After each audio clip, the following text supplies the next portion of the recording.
Bonjour, docteur Traoré. Bonjour, Monsieur Ngouran, bonjour à toutes et à tous. Merci encore d'être là avec nous, docteur Traoré. Bonjour à tous les chefs d'entreprise ici présents. Je me présente, je suis Paul Ngouran, chef de projet PAP, Programme d'appui à la productivité des petites et moyennes entreprises ivoiriennes. Le PAP, pour rappel, est un programme exécuté par l'agence Côte d'Ivoire PME à travers son équipe projet et qui est financé par la coopération allemande, la GIZ. Le programme a débuté en octobre 2019 et il prend en compte 750 PME ivoiriennes de tout type, depuis les très petites entreprises jusqu'aux moyennes. Conformément à la loi ivoirienne, est définie comme PME toute entreprise dont le chiffre d'affaires est inférieur à 1 milliard de francs CFA. Et dans le cadre de ce projet, qui a pour objectif la création et l'amélioration d'emplois, la création de 1050 nouveaux emplois et l'amélioration de 1200 emplois existants. Nous avons recruté plusieurs cohortes d'entreprises. Et sur ces différentes cohortes, nous avons mené une stratégie, un plan d'action bien défini à l'endroit donc de ces PME afin d'améliorer, n'est-ce pas, les différentes pratiques d'affaires pour conduire à l'aboutissement, n'est-ce pas, à l'atteinte des objectifs que sont la création et l'amélioration des emplois. Et dans cette même optique, nous avons aussi, comme vous le savez, le renforcement des capacités fait partie des actions indispensables à l'amélioration des pratiques de gestion. Donc, nous avons initié une partie de webinaire de formation en ligne exécutée par Dr Ouattara et M. Sawadogo sur les axes de gestion financière et comptable ainsi que la gestion des ressources humaines.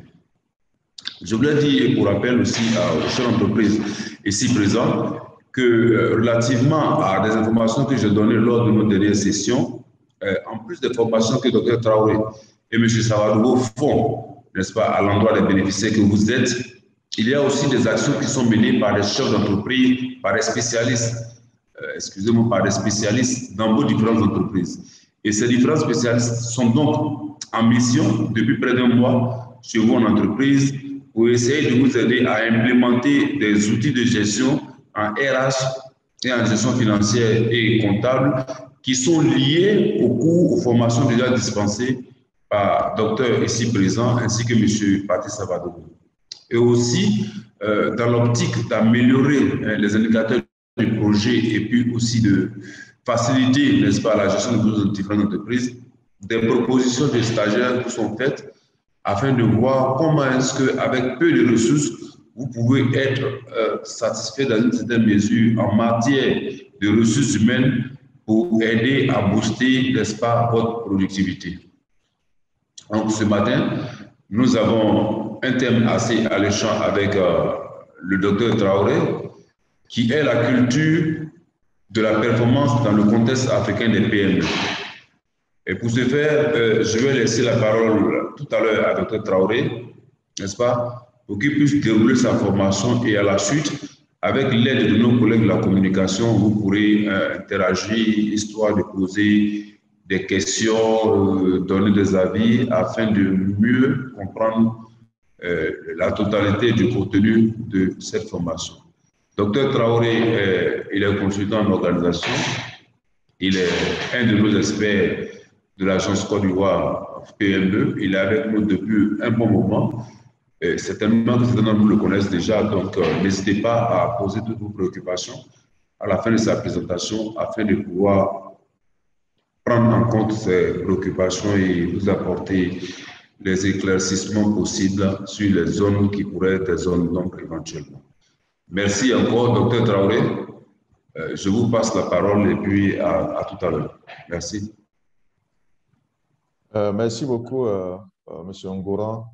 Encore une fois, merci à l'agence Côte d'Ivoire PME, on va dire, pour cette belle opportunité d'échange avec les PME sur des problématiques qui sont d'actualité.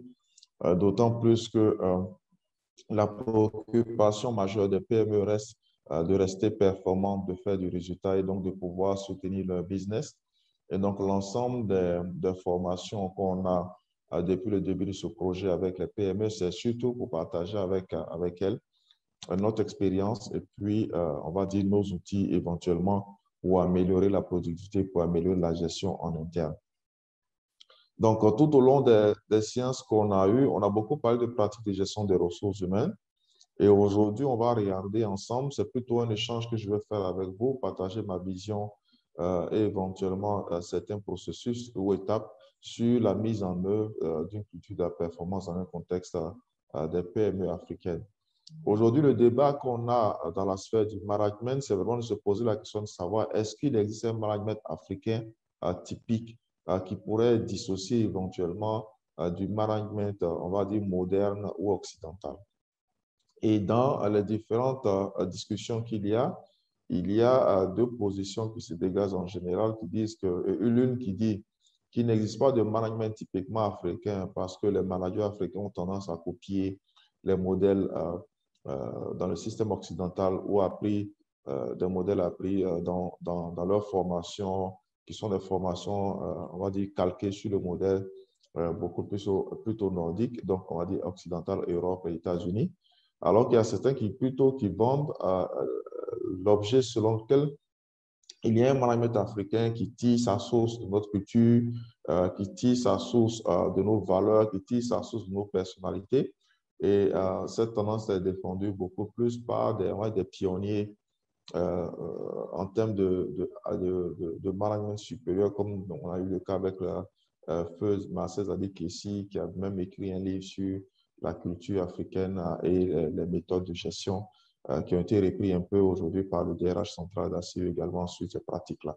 Donc, c'est tout un débat qu'il y a en ce moment dans la sphère du management, dans la sphère de la recherche, sur la question de la culture des valeurs africaines dans le domaine du management. Moi, de ma position en tant que chercheur, de ma position en tant que consultant, j'observe beaucoup plus aujourd'hui que le management en tant que tel tend à s'uniformiser. Donc, on a dans un environnement anglo-saxon, qu'on a dans un environnement assez français ou africain, on a tendance à standardiser un peu les pratiques en matière de management ou de performance dans la plupart des organisations. Et j'en veux pour preuve que dans ce qu'on appelait les processus de transfert de connaissances entre les multinationales et leurs filiales en local, il y a un transfert de processus de transfert de connaissances qui se fait et qui fait que de la façon dont on travaille en Côte d'Ivoire aujourd'hui, par exemple, je donne un exemple à Nestlé ou à Total, ce sera la même façon dont on travaille aux Zaïre, c'est la même façon dont on travaille en Algérie, c'est la même façon dont on travaille en France. Donc, on tend à standardiser un peu les pratiques à travers des processus ou des reporting qui sont mis en place. Et les autres entreprises qui ne sont pas des multinationales, qui sont des entreprises locales, tendent aussi, lorsqu'elles veulent se moderniser, tendent à copier un peu ces modèles de gestion de ces multinationales qui sont éprouvés et donc qui sont standardisés et donc qui ont, on va dire, l'assentiment ou le quitus pour dire que ce sont des méthodes de développement beaucoup plus performantes par rapport à d'autres. Donc aujourd'hui, ce que moi je souhaite partager avec vous, c'est de regarder avec vous c'est quoi d'abord la culture de la performance. Parce que quand on parle de performance, il faut être capable de dire exactement quels sont les indicateurs qui sont les indicateurs de performance pour nous et qui ont de l'intérêt justement pour notre business. Pourquoi c'est important de parler aujourd'hui de culture de la performance dans une PME? Et puis surtout, quand on regarde les caractéristiques des PME africaines et leur style de gestion, je pense que beaucoup d'entre vous vont se retrouver dans ces styles de gestion-là. Comment est-ce qu'on pourrait instaurer justement cette culture de la performance? Donc, qu'est-ce qu'on entend par culture déjà? La culture, c'est beaucoup plus un ensemble de comportements, comme on dit, un ensemble de comportements qui visent essentiellement à soutenir ou à appuyer l'obtention d'un résultat. Donc, cet ensemble de comportements et de valeurs-là et de pratiques administratives sont essentiellement orientés vers le résultat, vers le business, vers la production, vers l'atteinte de nos objectifs organisationnels. Et donc, aujourd'hui, quand on parle de culture de performance dans une PME, ce qu'il faut comprendre, c'est quel est l'ensemble des comportements attendus des collaborateurs, quelles sont les valeurs qui sont, on va dire, qui sont véhiculées par le promoteur ou par le dirigeant de la PME, et quelles sont les pratiques donc, en termes de processus et de procédures qui sont mis en œuvre pour justement obtenir, maintenir ou booster le résultat dans la PME. C'est ça la culture de la performance. C'est ça qu'on a de façon générale, comme définir la culture de la performance. Donc, la culture de la performance également s'appuie pour nous sur une culture d'entreprise. Donc, la culture d'entreprise d'une organisation performante va se caractériser donc par une combinaison de stratégies économiques orientées d'abord vers l'apprentissage, donc être une organisation apprenante, vers la bienveillance managériale, donc vers les qualités de leadership de celui qui porte le projet dans la PME, vers une politique de formation, vers la mobilité interne et vers surtout ce qu'on appelle le processus d'intégration des nouveaux employés. Et ça, c'est un élément très important, ce dernier élément, l'élément d'intégration des nouveaux employés. Lorsqu'on recrute quelqu'un, juste pour ouvrir la parenthèse là-dessus, dans une organisation, le processus d'intégration en lui-même permet d'inculquer les valeurs et la culture d'entreprise aux nouveaux venus, de sorte à ce qu'ils puissent comprendre notre organisation, comprendre les valeurs qui la sous-tendent, mais surtout comprendre les objectifs ou l'orientation managériale du leader ou du promoteur du projet. Et donc, le processus d'onboarding, le processus d'intégration d'un nouveau collaborateur est un élément essentiel dans la préservation ou dans la vulgarisation de la culture de la performance au sein des organisations.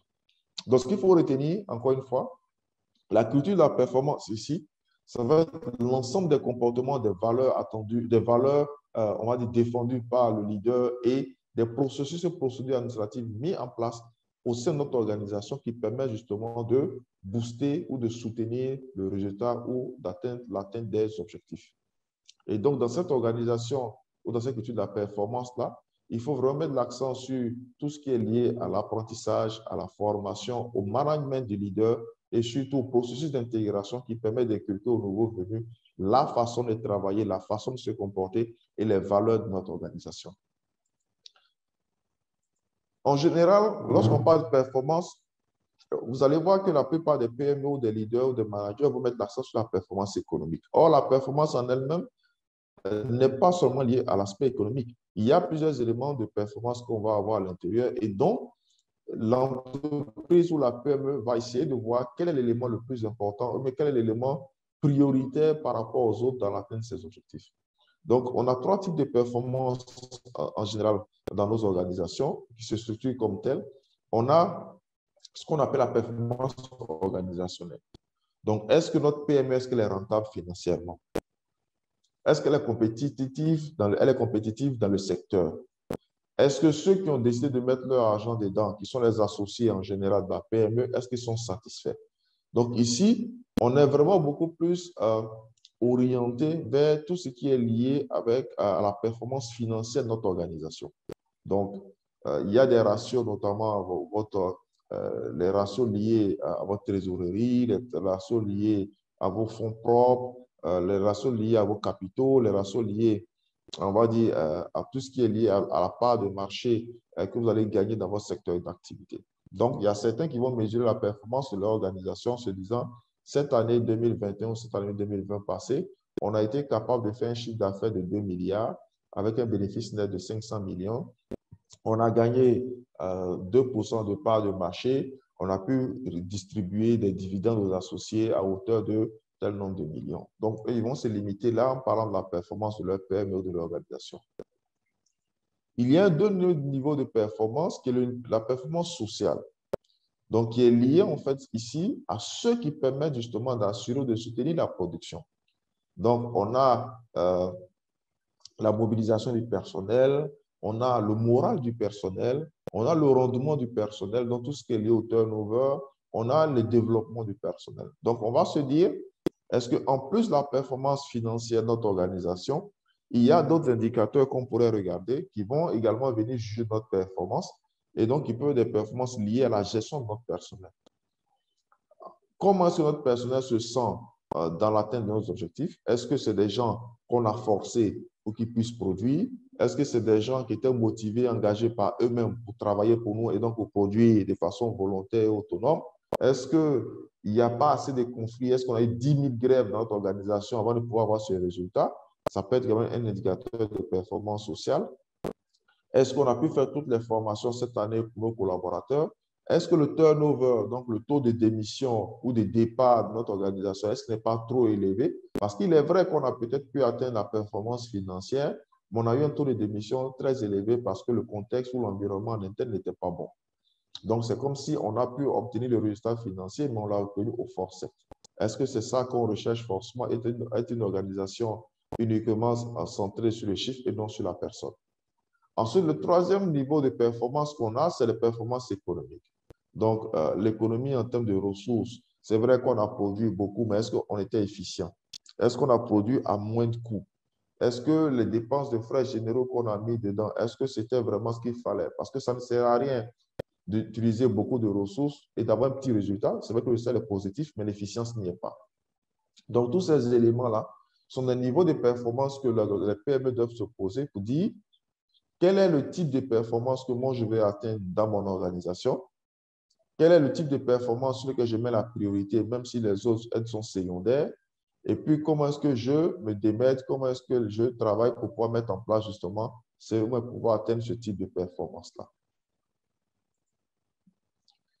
La culture de la performance est très importante parce qu'en tant que porteur de projet, en tant que PME, en général, ce sont vos économies que vous mettez dans la création d'une organisation ou d'une entreprise. C'est l'avenir de vos enfants, l'avenir de votre femme, de votre famille que vous mettez en jeu lorsque vous créez une PME, lorsque vous mettez en œuvre un projet. Et donc, votre souci premier dans les 3 premières années, lorsque vous créez votre PME, c'est de faire en sorte que cette PME-là soit performante ou alors qu'elle soit rentable financièrement dans un premier temps. Donc, vous vous posez difficilement la question de la performance sociale au départ, vous posez plutôt la question de la performance financière.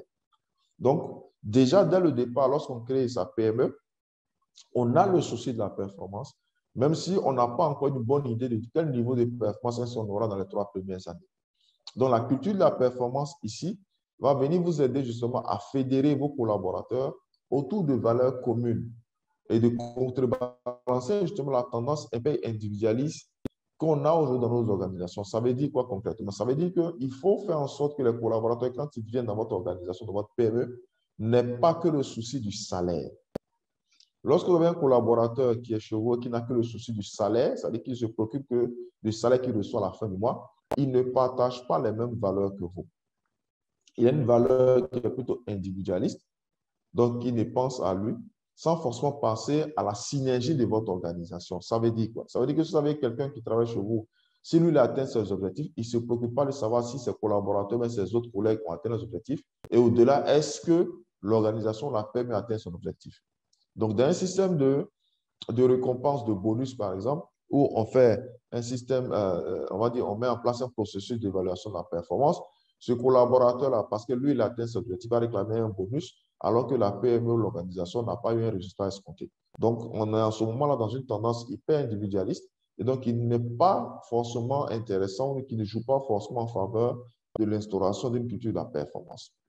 Donc, l'objectif pour nous en tant que PME, en tant qu'organisation, c'est de faire en sorte que tous nos collaborateurs, justement, puissent partager les valeurs communes avec nous, qui est la valeur de dire, par exemple, qu'on a un esprit d'équipe, donc un pour tous, tous pour un. On cherche à produire ensemble un certain nombre de biens et de services pour pouvoir atteindre un résultat financier et que, justement, dans cet esprit d'équipe-là, une fois que l'objectif global ou bien ensemble il est atteint, on puisse partager effectivement les fruits également qui ont été récoltés.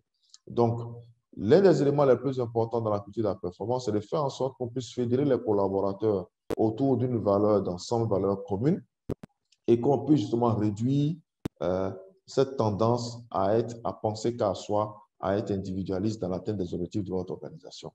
Donc, la culture de la performance va contribuer donc à instaurer un climat de confiance et de collaboration. Parce que n'oubliez pas que lorsqu'on a confiance en soi et qu'on a confiance aux autres, la collaboration et la performance est au rendez-vous. La culture de la performance va également permettre de faire quoi? Contribuer à coordonner les salariés autour des valeurs, des méthodes de travail communes. Donc, si vous, en tant que porteur de projet, vous mettez en place des processus ou des procédures, donc chacun va s'y conformer, mais surtout chacun va s'assurer à ce que son collègue, son collaborateur puisse se conformer autour de ces méthodes de travail-là. Parce que l'objectif visé, c'est qu'ensemble, on puisse atteindre le résultat.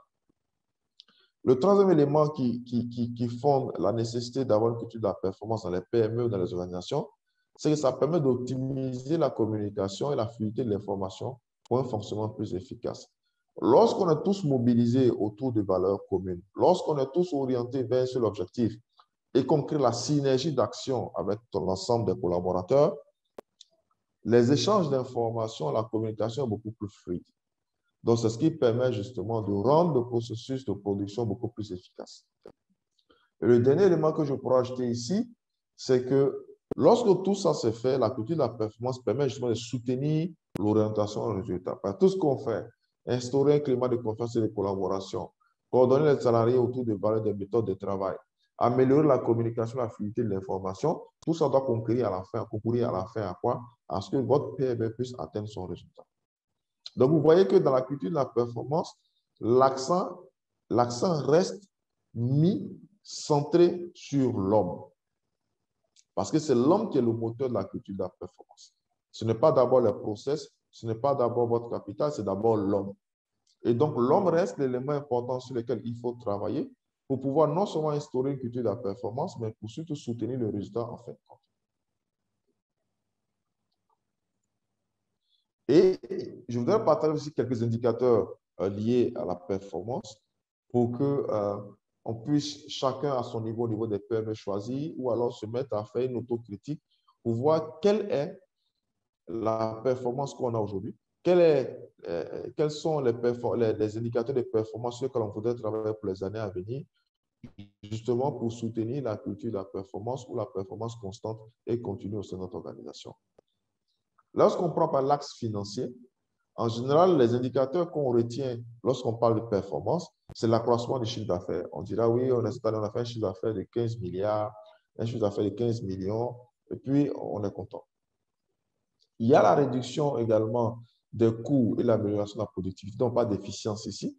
Donc, on est capable de sortir le ratio pour dire, pour chaque produit, pour chaque service qu'on a délivré, quel a été le ratio entre coût de production, si vous voulez, et puis le revenu, comment on va dire ça, le coût des intrants, c'est ça, le coût des intrants par rapport au coût final du produit.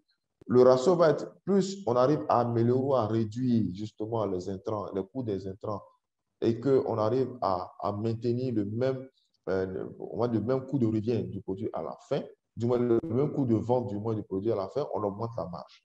Donc, on est plutôt efficient. On utilise moins d'intrants, on conserve le prix de vente. En ce moment, la marge est beaucoup plus importante. Il y a un ratio également lié à l'utilisation de l'actif. Comment est-ce que notre capital, aujourd'hui, on a tout utilisé dans l'outil de production? Donc, c'est les éléments à regarder. La réduction du risque. En fonction du secteur, il y a des risques opérationnels qui sont identifiés. Donc, il y a des ratios également qu'on arrive à ressortir par rapport à ça. Donc, c'est les indicateurs de croissance de vente, le pourcentage de bénéfices nets, les rendements sur le capital investi ou même le coût unitaire par rapport à chacun des produits. Donc, ça, c'est un élément, par exemple, qu'on peut utiliser pour évaluer la performance financière. Lorsqu'on a de la performance, on va dire commercial au client, au customer performance, on va dire, par exemple, quelle est la part de marché qu'on a gagné cette année. L'année dernière, on était autour de 2% de part de marché. Aujourd'hui, on a quel pourcentage de part de marché? Donc, on va regarder beaucoup plus le pourcentage des ventes réalisées auprès des clients existants, par exemple. Est-ce qu'on a eu plus de clients? Comment est-ce qu'on arrive à conserver nos nouveaux clients? Est-ce qu'on a eu de nouveaux clients? Est-ce que nos clients, après l'enquête de satisfaction, est-ce que le niveau de satisfaction se situait entre 90 et 100 ou entre 95 et 100? Parce que si vous avez un taux de clientèle qui se situe en dessous de 80%, il faut vous revoir. Également, l'indicateur de rentabilité par segment. Donc, si on a plusieurs produits, c'est de pouvoir savoir quel est le produit qui nous rapporte le plus, quel est le produit qui nous permet de gagner le plus de parts de marché. Donc, ça sont les indicateurs, par exemple, qu'on peut utiliser au niveau de tout ce qui est axe client au customer. Et puis, lorsqu'on a la question des processus en interne, c'est tout ce qui est qualité, réactivité, productivité, coût pour chacun des grands processus de notre PME. Donc, innovation, production, service après-vente. Donc, on va s'évaluer là-dessus. Combien d'argent est-ce qu'on a investi en termes de recherche et développement? Combien de pourcentage de ventes on a réalisé avec nos nouveaux produits? Quel est le temps de réponse aux appels de service? Quel est le coût standard de production? Et ça, c'est des éléments importants. Aujourd'hui, l'un des éléments qui manque au PME pour ouvrir la parenthèse là-dessus, c'est qu'on a une relation clientèle qui est assez pauvre. Donc déjà, en termes de partage d'informations entre notre PME, les produits qu'on produit, les services qu'on a par rapport à la clientèle, mais également comment est-ce qu'on arrive à répondre aux attentes ou alors aux appels ou aux services après-vente de nos clients. Et à ce niveau, je dois dire qu'on a vraiment des chemins à faire parce que le service clientèle, le service après-vente, il est encore assez pauvre au niveau des PME. Le dernier axe que je voudrais voir avec vous ici, c'est l'axe qui est lié à tout ce qui est apprentissage organisationnel. Donc, c'est de voir le potentiel des salariés à travers les évaluations de fin d'année, la réorientation des compétences. Est-ce que c'est possible dans notre organisation? Là, on parle de performance sociale beaucoup plus ici, les capacités des systèmes d'information, l'alignement des objectifs individuels avec ceux de l'entreprise. Et donc, ça, ce sont des exemples d'indicateurs que je vous ai donnés comme ça, mais en fonction de votre PME, en fonction de votre secteur d'activité, en fonction de votre niveau de productivité aujourd'hui, vous êtes capable justement d'établir des indicateurs. Et je vous le recommande fortement, c'est de mettre des indicateurs tant au niveau financier qu'au niveau social. Parce que ça vous permet de voir est-ce que vous êtes une entreprise qui arrive justement à performer, mais tout en assurant, on va dire, la satisfaction, l'épanouissement de ses collaborateurs. Lorsqu'on parle de culture de la performance, je vous disais en introduction, il y a un débat aujourd'hui sur est-ce qu'il existe un management, on va dire, africain, à l'instar des tendances de management au niveau international, à l'instar des grands cours de management qu'on a tous fait dans les écoles de commerce. Est-ce qu'il existe un management africain? Donc, il y a plusieurs études qui ont été produites sur la question. Et donc, aujourd'hui, il y a une typologie, on va dire, des organisations africaines qui a été faite par des chercheurs et qui permet justement de dire quelles sont les caractéristiques des PME africaines et puis quels sont les styles de gestion. L'idéal, le plus important dans un tel exercice, c'est que vous, en tant que PME aujourd'hui, que vous soyez capable de vous identifier à travers cette typologie-là et de dire à quel niveau est-ce que vous vous situez et donc de voir là où est-ce que vous voulez aller et puis de voir quelles sont les actions à entreprendre pour y arriver. Donc, en termes de caractéristiques des PME africaines, quand on prend les PME, par exemple, qui sont des PME qui viennent de personnes indépendantes. Donc, je suis là, moi, en tant que docteur Traoré, j'ai créé mon entreprise où je suis dedans. En général, dans ce genre de PME, vous avez des directeurs qui sont souvent illettrés ou alors qui sont formés sur l'État. Et on en rencontre beaucoup. Et je pense même que là où vous travaillez aujourd'hui, vous allez sûrement en trouver. Je donne un exemple. Quelqu'un qui est enseignant de mathématiques et qui il n'est pas forcément illettré, mais qui va créer une entreprise de lotissement. Il n'a jamais fait de lotissement, donc il apprend sur le tas parce qu'il a aimé, parce qu'il a pensé, il pense qu'on peut avoir beaucoup plus d'argent assez rapidement dedans, donc il se met beaucoup plus dans ce processus-là. Donc, le mode de gestion en général de ce genre de PME qui sont des PME de type indépendante, c'est que le manager ou le promoteur, il a un style de leadership qui est beaucoup plus autocratique et traditionnel. Donc, tout tourne autour de lui.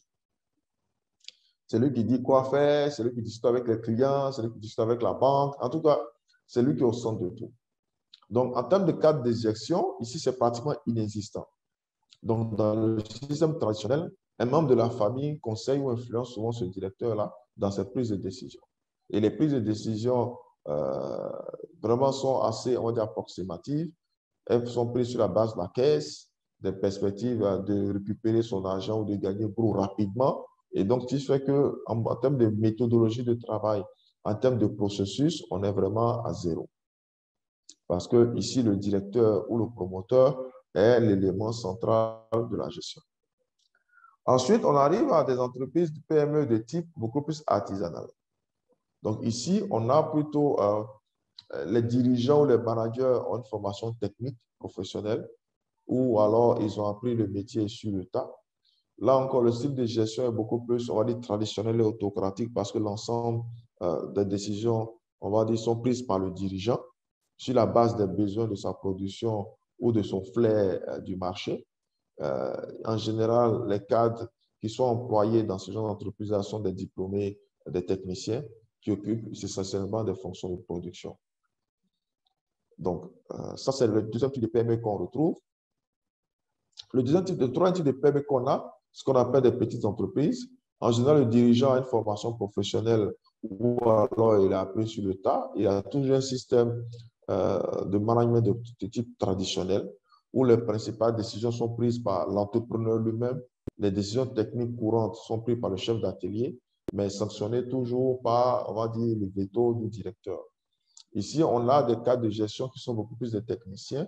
L'un d'entre eux, par exemple, le comptable, peut jouer un rôle de conseiller auprès de l'entrepreneur. Et ça, c'est ce qu'on rencontre le plus souvent en Côte d'Ivoire, ce genre de typologie d'entreprise où un individu crée sa PME, il recrute des gens qui s'y connaissent dans le domaine pour opérer sur la production.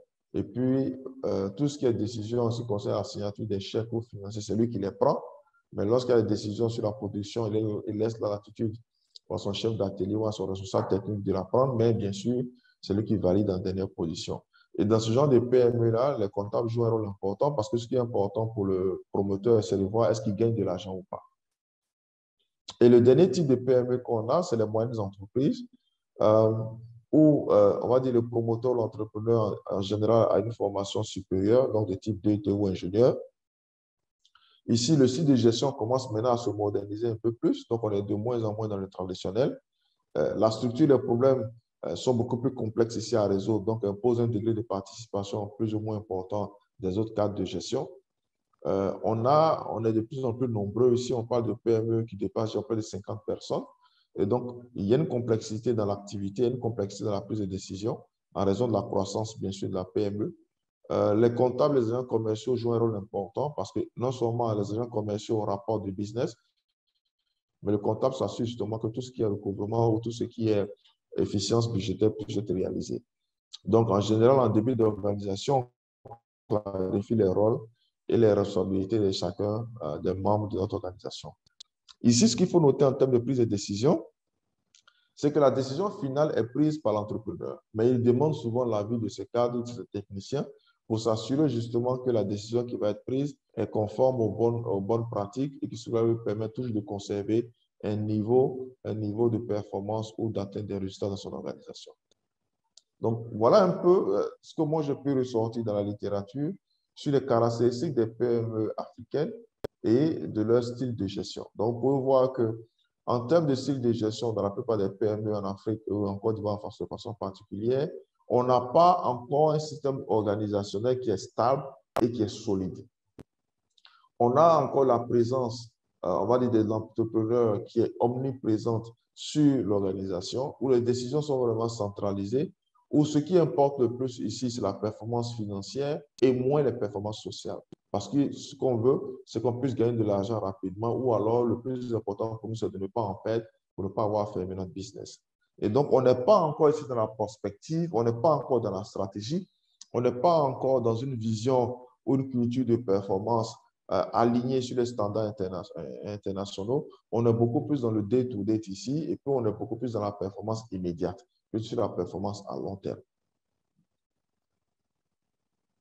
Et donc, si ça c'est vu, et que chacun de nous aujourd'hui, les PME qui sont présentes, on arrive à évaluer pour dire quelle est la caractéristique de la PME qu'on a aujourd'hui, quelles sont, on va dire, les lacunes ou alors le chemin à parcourir pour qu'on arrive à une organisation moderne, organisée, qu'on arrive à une organisation qui mette en place un système de gestion de la performance, une organisation qui est centrée sur le résultat, mais également sur l'épanouissement de ses collaborateurs qui sont le premier moteur de résultat, le premier moteur de performance.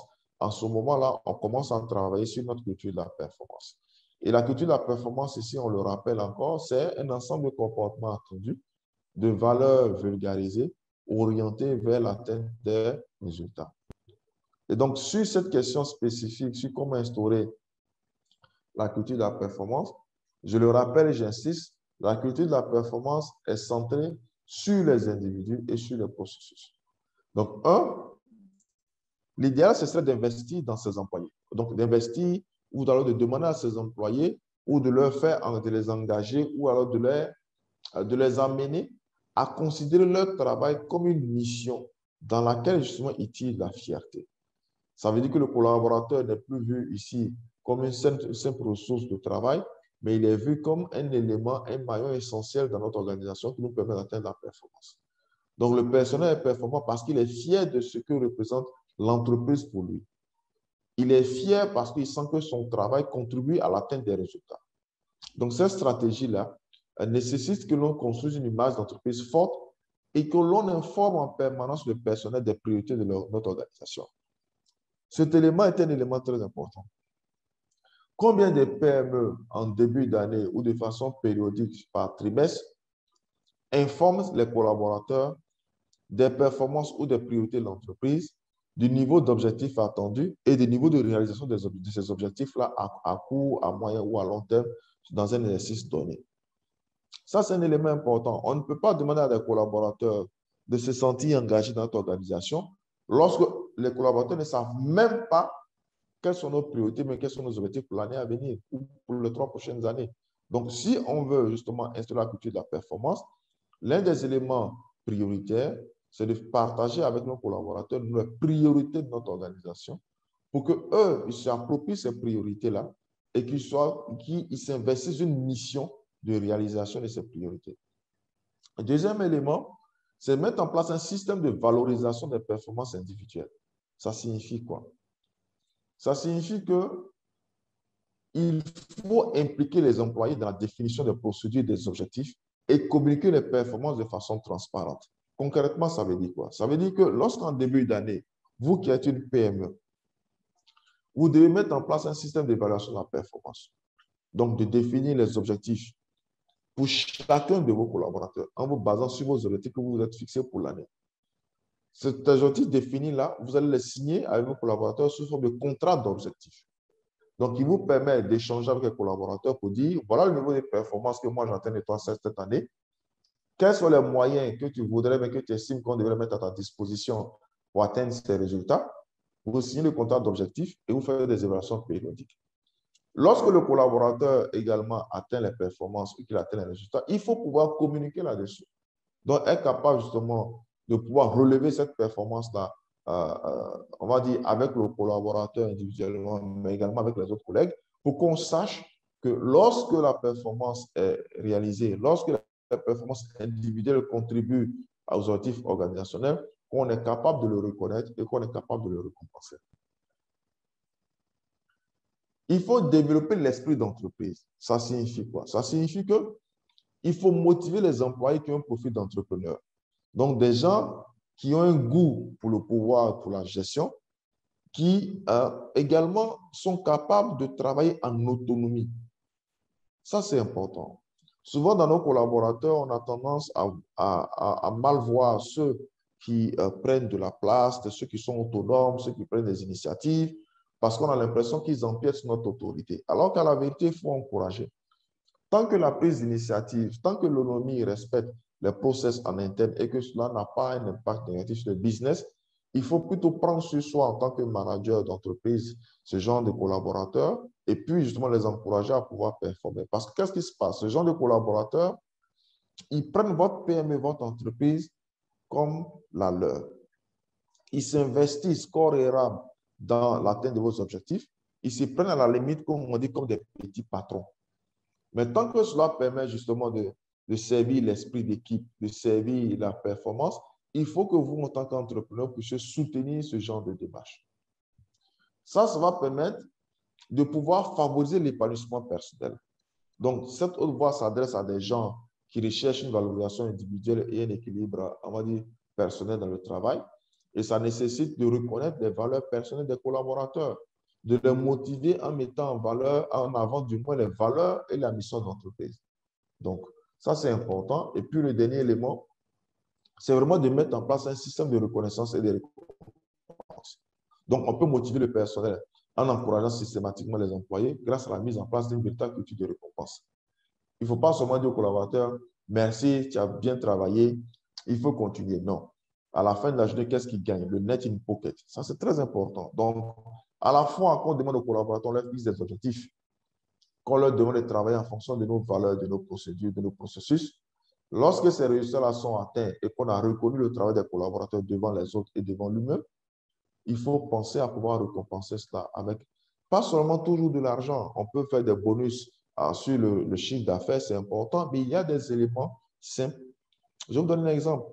Si vous avez un système d'évaluation qui vous permet d'avoir l'employé du mois, Si vous avez un employé du mois, vous n'avez pas besoin de lui donner forcément 100 000, 200 000 par mois. Vous pouvez, par exemple, le prendre un week-end à Sini, dans une résidence, lui et sa femme. C'est un élément qui est valorisant pour lui, c'est un élément qui est important pour lui. Vous pouvez lui payer des vacances au Maroc. Le billet d'avion est coûté aujourd'hui pour 1 semaine, pour 2 semaines. Vous pouvez lui offrir, je ne sais pas, un ticket pour le match. Bon, j'ai dit la Coupe nationale, mais comme ça n'a pas trop on va dire, d'engouement aujourd'hui. Mais je vais dire, le plus important, c'est de trouver des éléments, pas forcément des éléments d'ordre financier, mais des éléments qui permettent de marquer la performance du collaborateur et qui ont une valeur de récompense. Donc, voilà un peu ce que je vais partager avec vous. Vos questions vont me permettre de pouvoir, on va dire, mieux affiner les idées que j'ai émises et surtout de pouvoir peut-être les adapter à votre contexte. Parce que d'une PME à une autre, il faut se dire que les environnements sont différents, les réalités sont différentes, la puissance financière est différente et donc il y a des éléments, on va dire, à moduler et à adapter en fonction du contexte. Donc voilà un peu la présentation de ce matin. Je vais passer la main à l'équipe de l'Alliance Côte d'Ivoire PME et puis je vais pouvoir répondre à chacune de vos questions.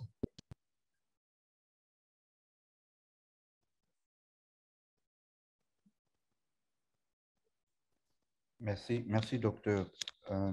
Paul, je ne sais pas si tu veux dire un mot avant qu'on ouvre la session de questions-réponses. Allô, Paul, est-ce que tu m'entends? On ne t'entend pas, Paul.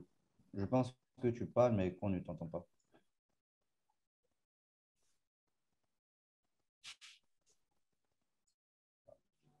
Tu dois avoir un problème audio parce que je te vois parler, mais on ne t'entend pas. Ou bien peut-être que le problème est à mon niveau. Docteur, est-ce que vous arrivez à entendre M. Ngouran? Non, moi, je ne l'entends pas du tout. Allô, vous m'entendez? Oui, là, c'est bon. Oui, là, c'est bon. Là, c'est bon. Ah, ok. Désolé, désolé. Donc, je disais donc merci à Dr Traoré pour son intervention. Et je vais passer la main rapidement à mon collègue Jean-Luc Lacombe pour s'occuper de la phase de questions et réponses. Et éventuellement, s'il y a des questions qui me concernent directement, qui concernent l'agence, je suis là, je suis disponible, je suis connecté, je pourrai répondre. Merci. Jean-Luc. OK.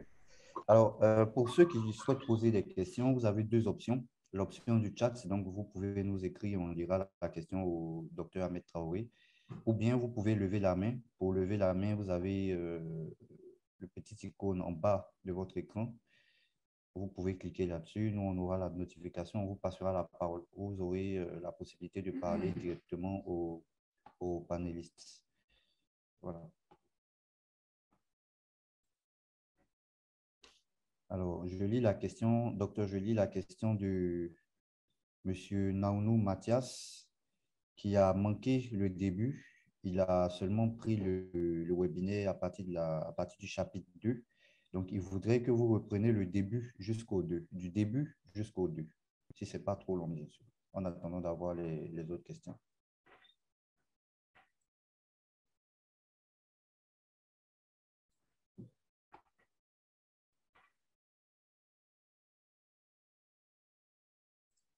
OK. Je pense que M. Mathias n'avait pas manqué grand-chose parce qu'on parlait beaucoup plus de la définition de la culture de la performance. Où j'expliquais que la performance, la culture de la performance, c'est un ensemble de comportements attendus, de valeurs prônées par l'entrepreneur et des procédures administratives qui ont été mises en place qui sont centrées sur l'obtention des résultats. Donc, ça veut dire que la culture de la performance ici, c'est vraiment la combinaison de tout ce qui est lié à la stratégie économique, mais qui est orienté vers les hommes, donc tout ce qui est apprentissage, motivation, mobilisation, qui est orienté vers les processus, donc les procédures administratives, mais toujours ne pas oublier que tout ça doit concourir effectivement à l'atteinte des résultats. Et donc, il y avait peut-être l'élément que vous avez peut-être manqué qui est important ici, c'est les différents types de performances attendues. Il y a trois types. On a les performances organisationnelles, donc qui sont liées à la rentabilité financière, à la compétitivité, à la satisfaction des actionnaires. Donc, j'expliquais ici que la plupart des PME qu'on a ont une orientation performance financière. Donc, est-ce que je suis rentable? Est-ce que je produis le nombre de produits, de services que j'avais prévus?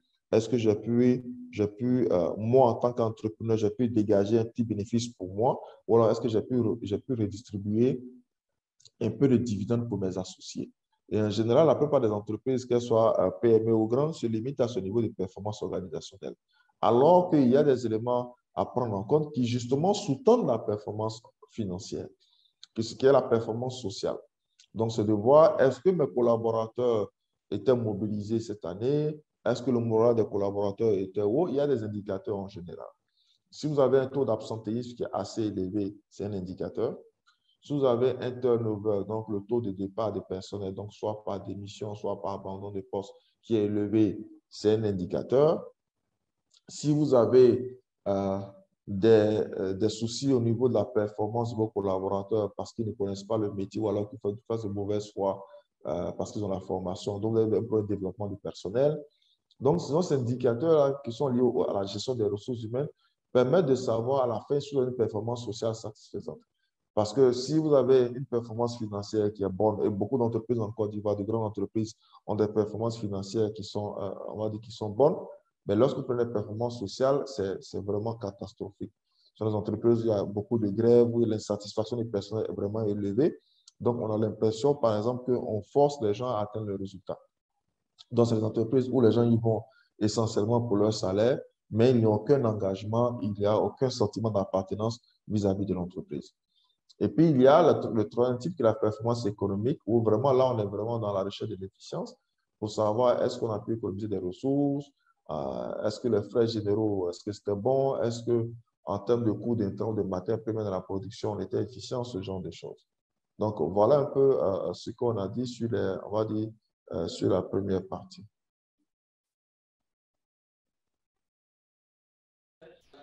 Merci, docteur Traoré. Alors, Madame Dépôt, Marie vous remercie pour cette formation. On va prendre maintenant M. Kwaku Lamben-Guesson. M. Kwaku Lamben-Guesson, vous avez la parole. OK. Bonjour à vous et bonjour, docteur. Bonjour. Bon, je voulais poser une question par rapport à la performance, les trois types de performance que nous avons vus là. Est-ce que c'est des conditions qui sont cumulatives ou bien, bon, on peut les dissocier? Maintenant, si c'est cumulatif, voilà, maintenant, je voulais savoir aussi si, en tout cas, si c'est cumulatif, est-ce que les autres performances, par exemple, la performance organisationnelle, la performance sociale, est-ce que c'est nos réalités? Aussi, aujourd'hui, dans nos entreprises, dans nos structures. Voici un peu... Okay. Moi, je pense que les trois niveaux de performance qu'on a, je prends le cas des PME parce que dans le cas des grandes entreprises, ils ont des indicateurs qui leur permettent de juger ces trois niveaux de performance. Donc, il y a des entreprises qui font ce qu'on appelle un bilan social chaque année qui permet de voir si le niveau de performance sociale est atteint ou pas. En général, la performance financière est facile à mesurer parce que à la fin de l'année, dans le compte de résultats ou dans le compte d'exploitation, on est capable de savoir si on a gagné de l'argent ou si on n'a pas gagné de l'argent. Mais là où c'est un peu plus compliqué en général, c'est au niveau de la performance sociale. La performance économique également, elle est facile à mesurer parce qu'on est capable de savoir pour chaque produit qu'on a sorti là, combien en termes de matière première, en termes d'intrants qu'on a rentré. Et lorsqu'on évalue ça par rapport au coût de vente de l'entreprise, on sait si la marge elle est bonne ou pas. Parce qu'on peut avoir une marge élevée en début d'année, une marge plus basse en milieu d'année pour le même produit, et puis une marge stabilisée en fin d'année. À la fin de l'année, ça représente le résultat financier. Surtout pour ceux qui n'utilisent pas des matières premières. Donc, en fonction de l'évolution des coûts des matières premières, le bénéfice peut augmenter ou diminuer parce qu'on ne peut pas augmenter souvent le prix de revient, le prix d'achat du produit pour le consommateur. Donc, ça, on peut regarder ça. Mais pour moi, ces différents éléments-là, ils ne sont pas, on peut les dissocier en fonction du niveau de l'évolution de notre PME. Je vous donne un exemple. Vous, aujourd'hui, des PME, vous êtes des entreprises qui n'avaient pas 100 ou 50 personnes à l'intérieur. Et lorsque dans les trois premières années, lorsque vous lancez votre PME, et ça, je vous comprends honnêtement, le plus important pour vous, ce quoi vous êtes focus, c'est la performance financière. Parce que vous y avez mis vos économies, vous y avez mis l'avenir de votre famille. Et donc, pour vous, le plus important, c'est de ne pas perdre. Il y a quelqu'un qui me disait que souvent, ce qui pousse l'entrepreneur, ce n'est pas l'appât du gain, mais c'est la peur du risque. C'est-à-dire ce qu'il va perdre là, c'est ce qui le fait courir, le fait lever le matin, tous les jours à 3 heures du matin, que ce qu'il va gagner. Parce que les 3 premières années, souvent, on ne court pas après un bénéfice réduisant, mais on court plutôt pour pouvoir stabiliser, maintenir l'épargne qu'on a mis dans notre business. Donc, je peux comprendre qu'en début de business, le plus important, c'est de travailler sur la performance financière. Mais lorsqu'on est stabilisé, il faut revenir également à l'atteinte de la performance sociale. C'est ça qui va soutenir la performance financière. Parce que si vos collaborateurs ont l'impression que tout ce qui vous intéresse à la fin de l'année, c'est de vous partager un bénéfice, en ce moment, ils viendront travailler que pour le salaire. Mais s'ils ont l'impression qu'ils sont pris en compte également dans votre stratégie et que leur performance est valorisée au sein de votre organisation et que surtout cela est récompensé en fin de compte, en ce moment-là, ils sont capables de travailler à 200% parce que ça devient leur affaire. Et donc, pour moi, en fonction de l'évolution de votre PME aujourd'hui, il y a l'accent à mettre sur des éléments de performance, mais il faut rechercher à la fin à ce que tous ces 3 types de performance puissent être atteints dans votre PME parce que c'est ça qui va garantir la pérennité de votre business.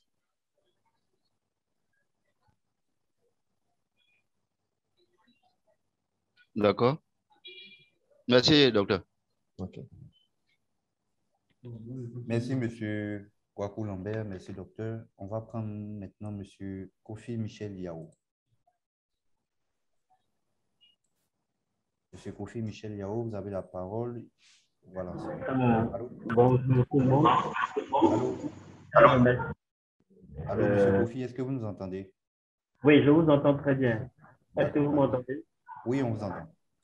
Ok, d'accord. Je tiens à remercier déjà docteur, je crois que c'est docteur Ahmed Traoré pour la pertinence de cette formation qu'il vient de nous donner.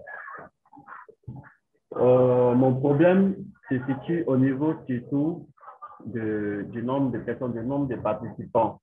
Parce que c'est un problème vraiment très récurrent. J'ai eu la chance de toucher le cœur de ce problème parce que je suis aussi formateur au compte d'un cabinet de formation habilité, disons, habilité à former pour le RDSP. Et j'ai rencontré des PME qui souffraient de certains mots qui l'a fait ressortir ici. Une quincaillerie, par exemple, où le monsieur a, comment dirais-je, il prenait des financements avec un Libanais et arrivé à un certain moment, on a l'impression qu'il travaillait pour rembourser l'argent et il a fait pendant près de 5 ans. Et bon, je lui ai demandé comment tu fais. Il avait un problème organisationnel, effectivement. Et après qu'il ait fait sortir beaucoup d'aspects que le docteur Ahmed a fait ressortir ici, bon, j'ai compris que c'était, après avoir parcouru bien sûr plusieurs entreprises, c'était le même nœud, c'était le même problème, le nœud du même problème qui questionnait de chaque entreprise.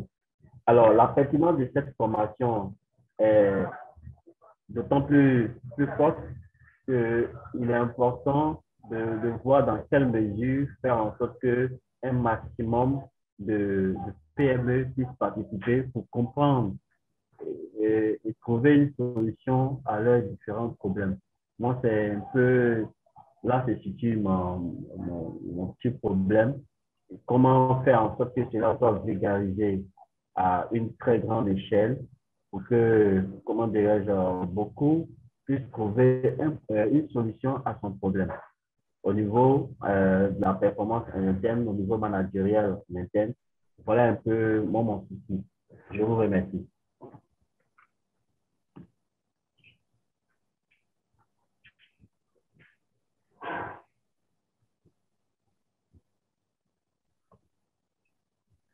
Je pense qu'il s'adressait à votre plus de l'agence Côte d'Ivoire PME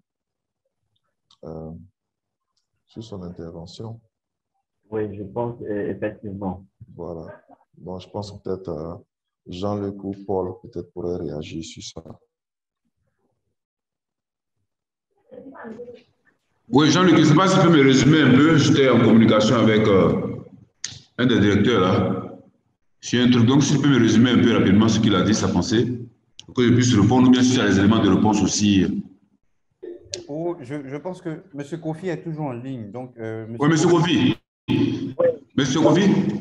Oui, Moi, je peux vous résumer ce qu'il a dit, si vous voulez. Ok.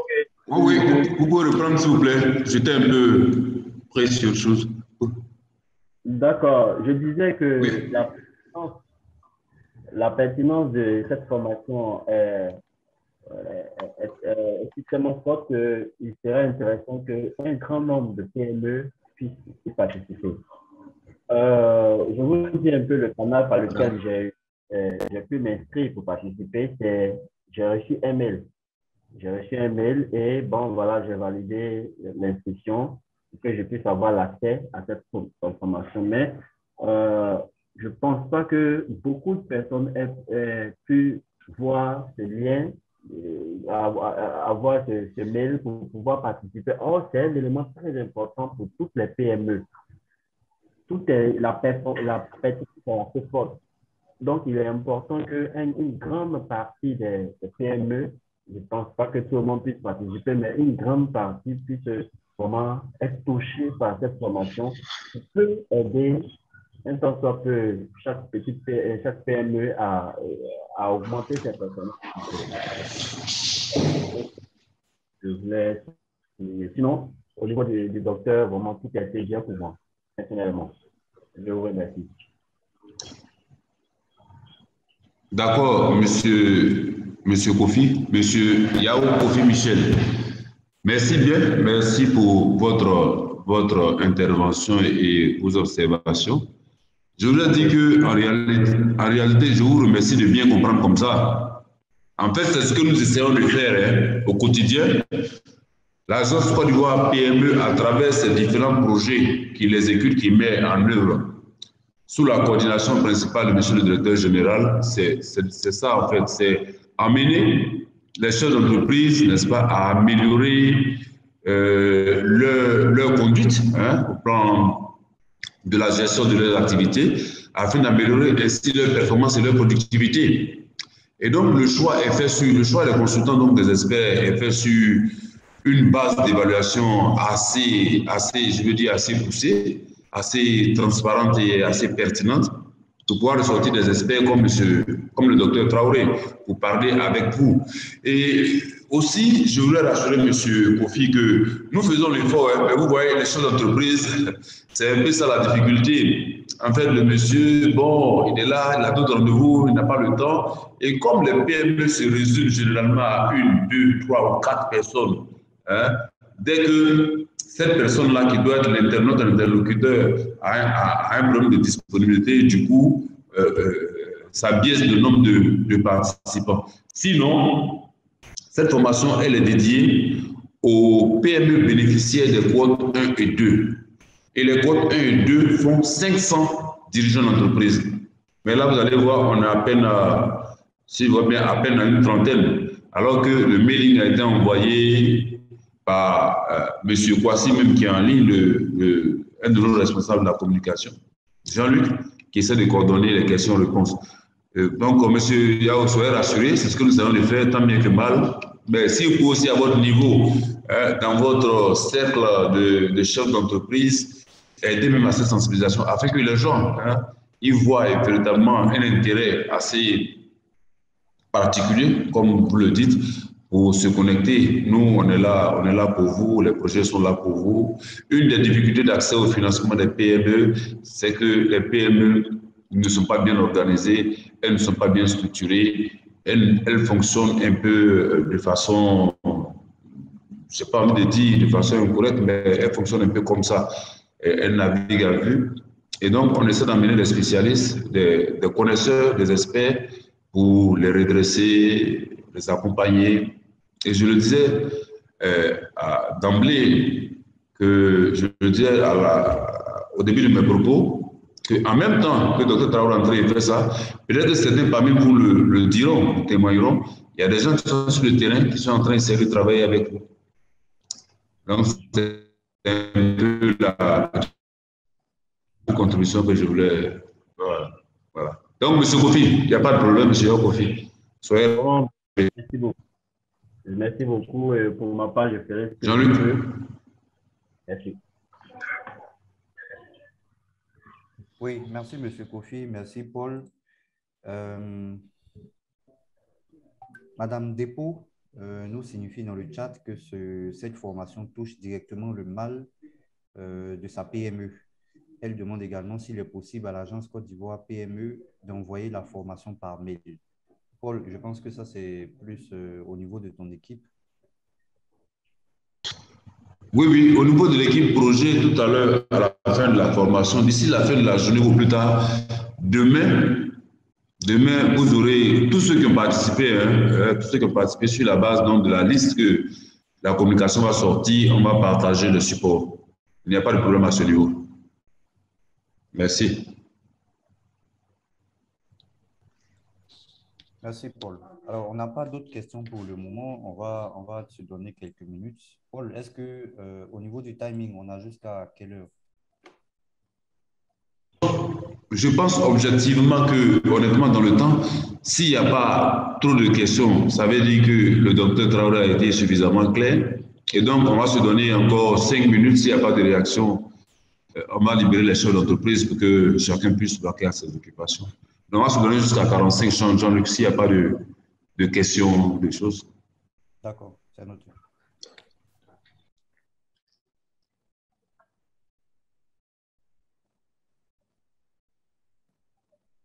Bon, peut-être que le temps qu'on ait des questions, je voudrais peut-être juste sensibiliser un peu les entrepreneurs qui sont avec nous sur la question des valeurs véhiculées pour la culture de la performance. L'un des éléments importants, c'est que le manager ou l'entrepreneur doit prêcher par l'exemple. Parce que vous parlez de culture de la performance, il faut que vous-même, en tant que manager, en tant qu'entrepreneur, vous mettez dans la peau de celui qui promeut, mais qui fait la promotion de la performance.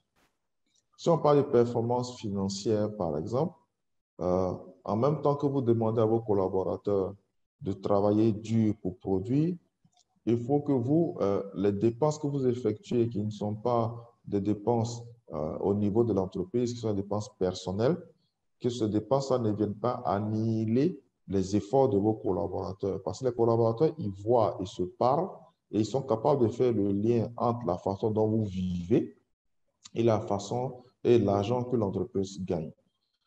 Donc, souvent dans la culture de la performance, c'est l'aspect dont on ne parle pas beaucoup. Il faut vous fixer une rémunération. Quelle est une rémunération qui est fixe, par exemple, et qui prend en compte vos charges comme tout le monde. Quitte à ce qu'à la fin de l'année, lorsqu'il y a un bénéfice substantiel et qu'il s'agit de repartir les dividendes entre les associés, et si vous êtes l'unique associé, mais si vous êtes associé à d'autres personnes en ce moment-là, que cette rétribution financière puisse revenir vers vous. Parce que lorsqu'on parle de culture de la performance, souvent ce qui décourage les collaborateurs, les employés, c'est de voir qu'eux, ils se donnent au maximum pour pouvoir produire, pour pouvoir réduire les charges, et que nous, en tant qu'entrepreneurs, en tant que chef d'entreprise, je vais dire, on fait des dépenses exagérées et donc qui annulent les efforts qu'ils ont fournis. Autre élément au niveau des chefs d'entreprise de PME, et ça c'est mon point de vue, on l'a vu dans une formation qu'on a faite au départ, stresser les collaborateurs, les utiliser ou alors comment je vais dire ça, leur manquer de respect ou alors souvent on dit qu'il faut les mettre la chicotte pour qu'ils puissent produire, n'a jamais été un mode de production efficace pour une entreprise qui veut vraiment grandir et être une entreprise pérenne. Ce qu'il faut, c'est de vraiment trouver le levier qui vous permet de mieux engager vos collaborateurs. Et cela part par quoi? On en a parlé avec l'agence Côte d'Ivoire lors des formations ici. Si vous avez un collaborateur qui n'a pas de contrat, ce collaborateur n'est pas forcément quelqu'un d'engagé envers vous parce qu'il s'est dit qu'il n'a pas de contrat, tout le monde peut le mettre dehors, ou à tout le monde vous pouvez utiliser votre titre de chef d'entreprise, de chef d'entrepreneur pour pouvoir, on va dire, avoir un impact sur sa carrière, bien sur sa vie. Et donc, l'un des éléments qui est important dans la performance sociale qui va venir soutenir votre performance financière, c'est de mieux structurer votre PME. Même si on n'est que 3, il faut qu'il y ait un organigramme. Il faut qu'il y ait des fiches de poste. Il faut qu'il y ait des contrats pour les collaborateurs qui sont là. Il faut qu'il y ait des contrats d'objectifs pour pouvoir évaluer leur performance, même si on est 3. Parce que lorsqu'il n'y a pas ces éléments-là et qu'on n'est pas structuré et qu'on n'a pas une organisation qui est formelle, il est difficile non seulement de pouvoir atteindre la performance financière, mais il est difficile d'atteindre la performance sociale. Il faut que vos collaborateurs, ou alors de façon générale, que l'homme soit au cœur de votre activité. Je vous le promets, si vos collaborateurs se sentent en sécurité, ils seront engagés et mobilisés pour l'atteinte de vos résultats.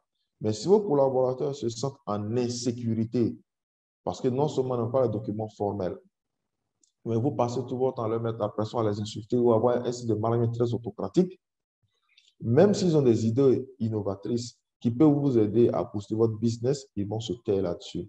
Et donc, moi, je voudrais vous encourager, en tout cas, à pouvoir travailler tout ce qui est style de management, tout ce qui est formalisation de votre activité, parce que c'est ça qui va faire que votre PME va aller au-delà de 3 ans, de 4 ans, de 5 ans et peut-être même 10 ans ou 20 ans.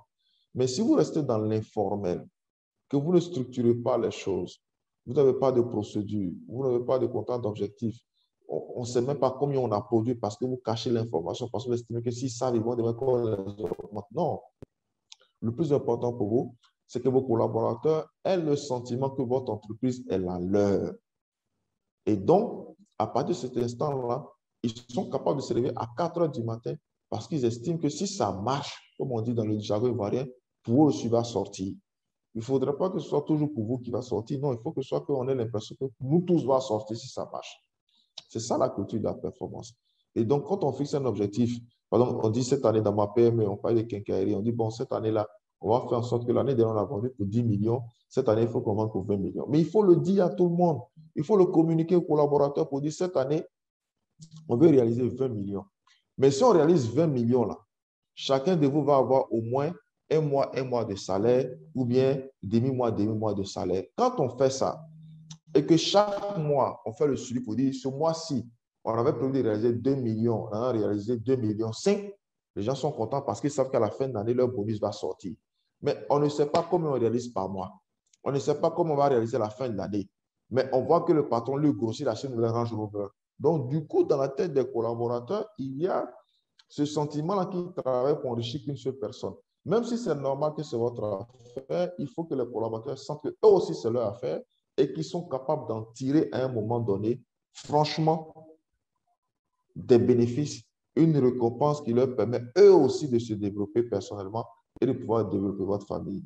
Je le dis, je termine sur ça parce que c'est l'un des constats que moi je fais, c'est qu'en général, on a l'impression que l'entrepreneur, c'est d'abord lui et les autres, franchement, s'il veut, il vient, s'il veut, il va, on va en recruter d'autres, on peut en... Non.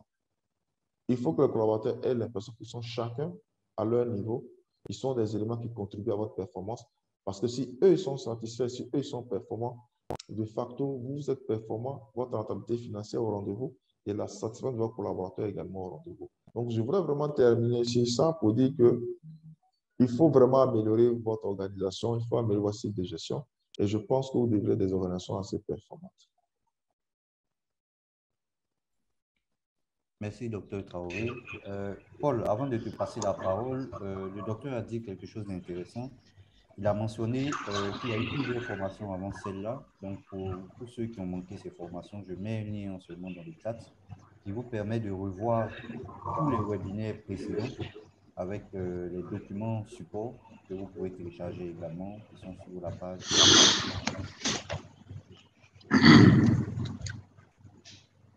Paul, c'est bon, tu peux y aller. Ok, c'est bon. D'accord. Merci infiniment au Dr Traoré. Merci à Jean-Luc pour l'organisation pratique et l'appui apprécié qu'il apporte à nos différentes sessions de formation. Je voulais, avant de dire merci aux différents chefs d'entreprise, leur rappeler que dans le cadre du projet, ils sont présentement visités par des spécialistes, des consultants en ressources humaines et en gestion financière et comptable qui sont en train de mettre en pratique avec des outils ce que le docteur Traoré a déjà fait en RH et ce que également M. Paté Savadogo a déjà fait en gestion financière et comptable.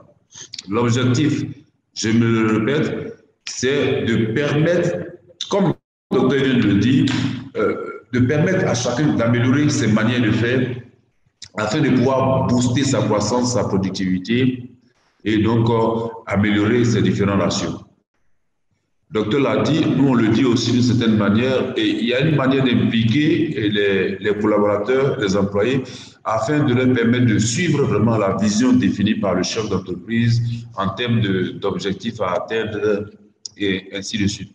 Voilà pourquoi nous, dans nos pratiques que nous élaborons avec les différents cabinets que nous recrutons souvent pour faire de l'implémentation et de suivi en entreprise, on essaie de donner à l'employé la place qu'il lui faut, n'est-ce pas, pour apporter l'appui dont il a les compétences au chef d'entreprise. Donc, je vous exhorte à vraiment vous approprier toutes ces connaissances-là que les experts mettent à votre disposition.